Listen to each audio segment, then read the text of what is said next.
On these waters in this bay, there are some who feel no limits to what they can accomplish. Wind is not their enemy, it's actually their dearest friend. Brian Toms is getting ready to hang out with that friend. It's just really freedom, and it's flow, like moving with the wind.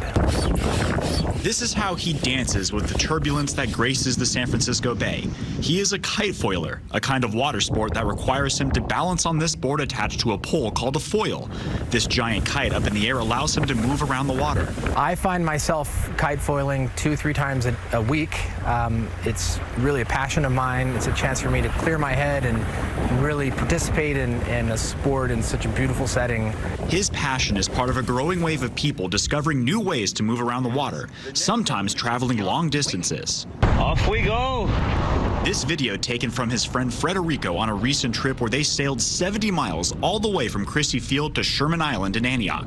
It's my sense of ability to explore new places, to be a one-man sailing vessel without the constraints of other people on a boat or where we're going to go, what are we going to do.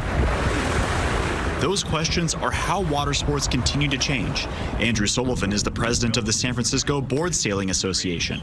Over the years, he's seen dozens of new ways people are moving on the water. The foil technology is getting better and better, and people are, testing out this gear every year. They're coming out with new innovations, lighter boards, narrower boards. People are literally surfing the bay.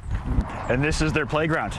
This is it. I call it the biggest aquatic playground on Earth. While it allows for so much creativity to find new ways to dance with powerful gusts, there is a mental component that draws them to the water. Every time I enter the water, it feels like a reset, and being out there and clearing my head of whether it's the things that are happening at work or happening in life, that's the state of flow, and that's what brings me out all the time.